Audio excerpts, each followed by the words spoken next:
Yo guys, what's up? This is Sugi, and today I'm gonna do a first impressions out of SuperNova, which is the newest MOBA on the block made by Bandai Namco, and it's a sci-fi MOBA. And we don't have a lot of sci-fi MOBAs. There was the one called, I think it was Arena of Heroes, and then there's the upcoming Warhammer 40k Dark Nexus Arena. But aside from that, we don't really have, most are based on fantasy, so to speak.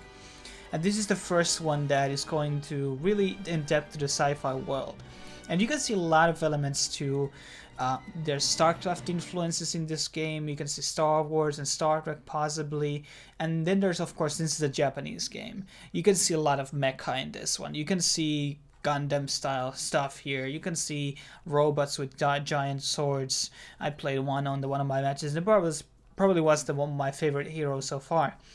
And so there's a lot of influences from these different sci-fi games, and the graphics in this game are really good. Like, they're top notch, and in the trailers or in this game probably it doesn't probably show the full potential to the YouTube upload like limits and everything.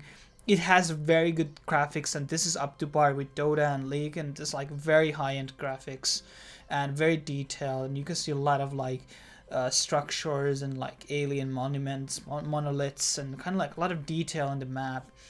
And there's actually, probably requires somewhat good PC because you actually have a lot of units on the map same time.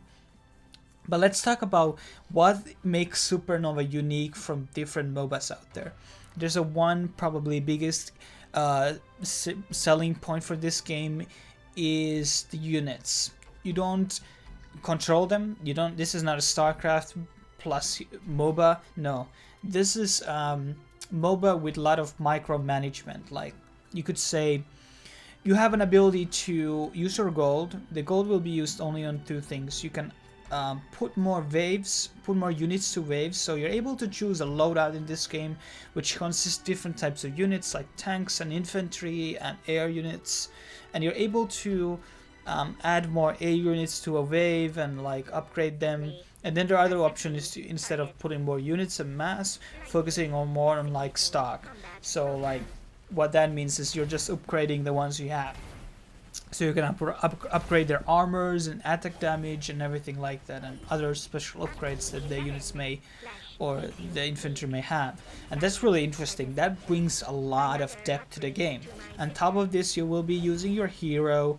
You have 4 abilities. One is your ultimate, and then you have, I think, 3 active abilities, and these are equivalent to summoner spells in League of Legends. So you have something that gives your whole army like movement and attack speed bonus for a certain type of time.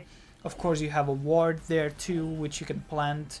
And in this game also you have recall system, which is somewhat similar, but you actually get picked by this like plane thing, or it's not a plane, spaceship, and there's like a lift, so your recall time is much lower than in other games, but the transportation time is like based on where you move from, so it kind of goes higher. But while you're on the ship, you can actually upgrade your hero itself, so you don't have items in the game. You have like base stats, so you can attack, increase your health, you can increase your attack speed, you can increase your energy, you can increase your power, etc. Of course, there's a lot of different champions or heroes in this game that have different resource systems similar to League of Legends. Some have like this energy type of thing, some have this something more similar to mana. And there are a lot of like different, one of the characters I played didn't have an ultimate, he just had like this flight form.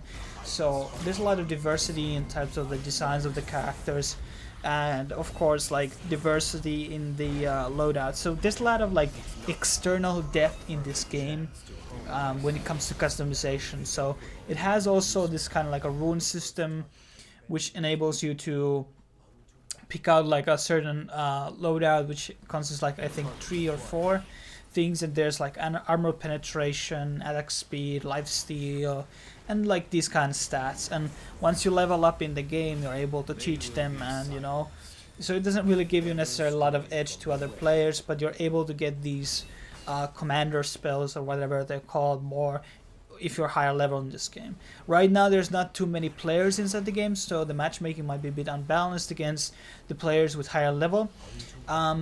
it is kind of, it does support like last hitting, but it is not in greater effect as in other games. There's a lot of objectives in the game, such as this like a boss thing, dreadnoughts, or no, mechanauts they're called, and they will come to your waves and they will help you pushing, similar to what you have in Strife with the Great Ape or whatever it's called, Kraken, no, Crocor, I don't, I forgot, whatever.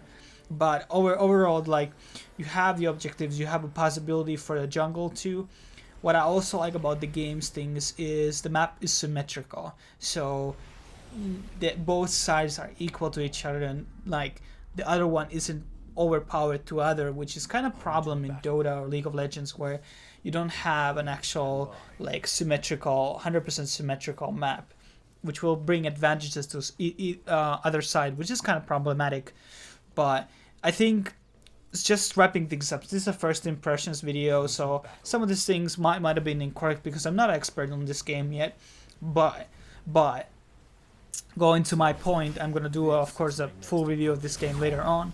I really liked SuperNova as first impressions. Like, I'm not sure about the lasting appeal yet, but the graphics are really great. The game is really smooth. I was playing on American server with like 120 ping. It was playable from a person who is from Europe, and that's a really good sign. And you know, there's a lot of characters, a lot of skins. The musics are pretty good in this game too. There's something like really put in effort there, and they're saying that they will be doing a lot of regular content release on the game. Only downside I would probably say is I felt the movement speed of the characters were bit too high, and I mean, sorry, bit too slow. So hopefully there will be items, or like no items, but like customizations that enables you to get more speed or whatever. But I think it was actually a really good game. When I first saw the trailer, I didn't think much of it, but after like playing the game, few games, I felt this has a lot of potential, and this could be top 5 MOBA coming to next year. But we will have to see how this pan will out and how people will be interested in the sci-fi themed MOBA. Anyhow, you should register for the beta in the description down below. Expect more SuperNova content in this channel in future, and see you guys later on the next video. Cheers.